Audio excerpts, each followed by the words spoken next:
Well, Bill Henderson, MLC, is joining us, and we were just having this discussion about how long you've been doing this, because I haven't talked to you since you become an MLC, I don't think. You went from this very, very, always in the news, always in the media, forthright MHK, and then you slip upstairs and it all seems to go quiet. Now, you're going to tell me that's not the case, but that's perception.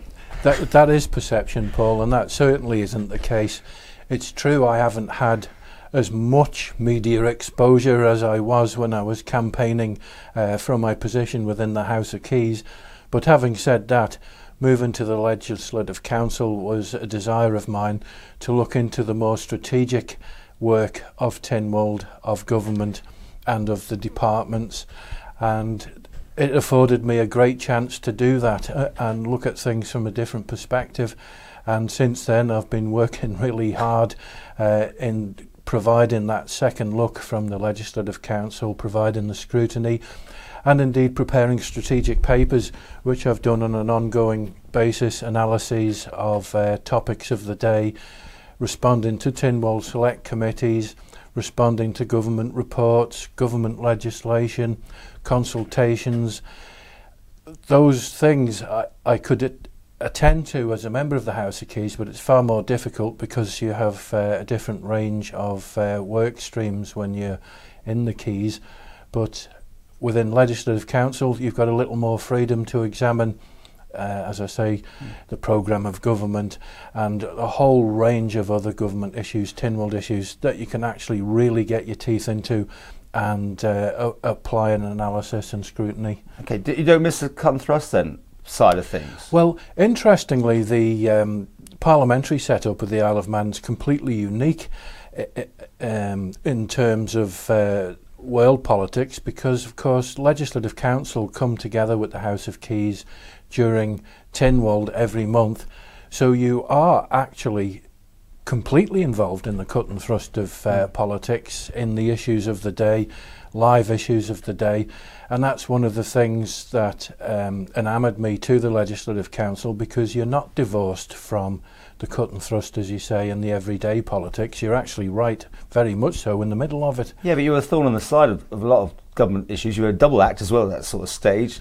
And as I said, you've gone inside the tent further, maybe, or levitate up to the what would be the rest home called, and you probably looked upon it that way at one stage, didn't you? What was going on up there? Well, no, not at all, Paul, because when you're elected as a member of the House of Keys, which I was in 1998, I undertook a period of examining the whole system myself, as others have done recently, and I watched how Tynwald worked, how the different branches worked, their different roles, responsibilities, how it blended together once a month as Tynwald and so on.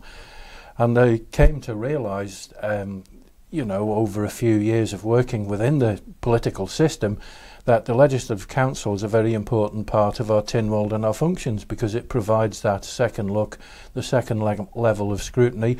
And it also, importantly, which people forget, provides a check and balance on the power of government, which is critical when we come to important debates and so on, because Legislative Council can block things and cause things to be re-looked at if necessary, and that's vital in a democracy, and to be open and transparent, and it provides that second platform there.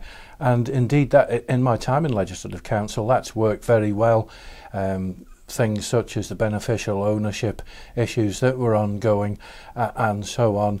And indeed other issues where we've had that second look, the recent abortion bill being a prime example there, where it's been completely scrutinised, and by the newer female members of Legislative Council, and we're able to provide further amendments to that, working with Dr. Allinson in the House of Keys.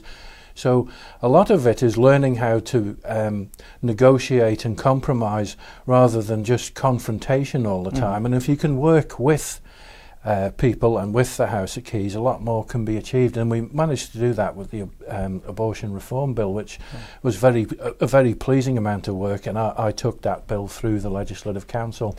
You have no constituents, though, do you? I mean, wasn't that part that you really did like, helping people individually? Sort of I got the impression that's what you very much so. what I wanted to do when I came into politics was obviously get in on the inside, have a voice on the inside, have an effect on what was going on, putting people's views in there, because MHKs and MLCs were not there in spite of the people, were there for them.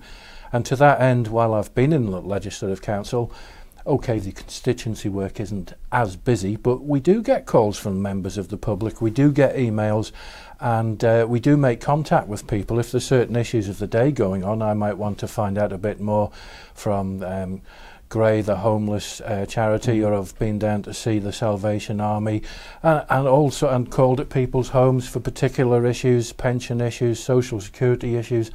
That still goes on.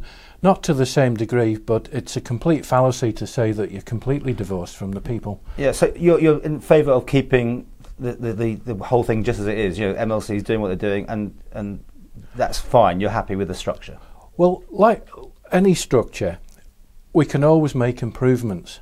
But what I've always said all along, and through the Lisvane debates and all the rest of that, is that we have a wonderful political setup here. We have something that's unique, special, and it's held the island in good stead through all the hard times we've been through, the credit crunch, and all the rest of it. And Tynwald's been the one foundation or pillar within our community that's kept that all together. It's kept the security of the island, the stability. Now, as I say, obviously, everything can improve and changes can be made, and we've seen those changes as we've been going along since Lisvane. There's been changes to the Legislative Council elections and so on, and other changes, which is fine. But you don't need to break something if it's not broken. If the main fundamentals are working well and delivering for the people of the island, then I think we should cherish that. Okay, are you good value for money? Do you think that the pay structure is right? Should there be a difference between MHKs and MLCs and the expenses? Well, that's always been a bugbear ever since I was elected. Yeah. I came into the job as the salary was. I took it as a bottom line. From the health service position I left, which was basically I took a pay cut, but I was looking at the bottom line. I've never looked at expenses as an addition to the salary. I've always took it as a lump. Expenses, interestingly, were the first actual salary payments for MHKs when we look into the whole matter of that.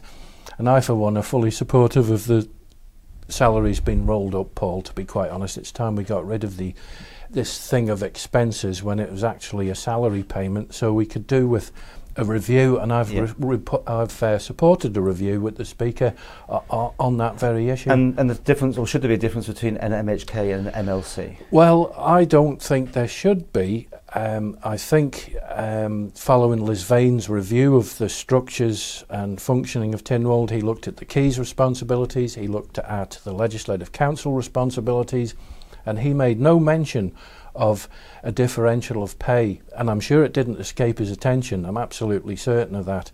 But moving forward, we need to have a pay review and look at the structures. Have we got it right? Is it basically right?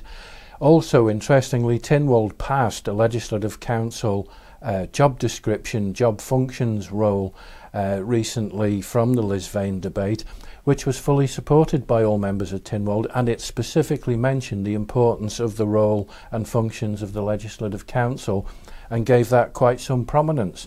So we've got a range of issues to look at, but I believe we should, instead of trying to split and divide the branches, I think we need to be working together and looking at an independent pay review if we're going to go down that road. Okay.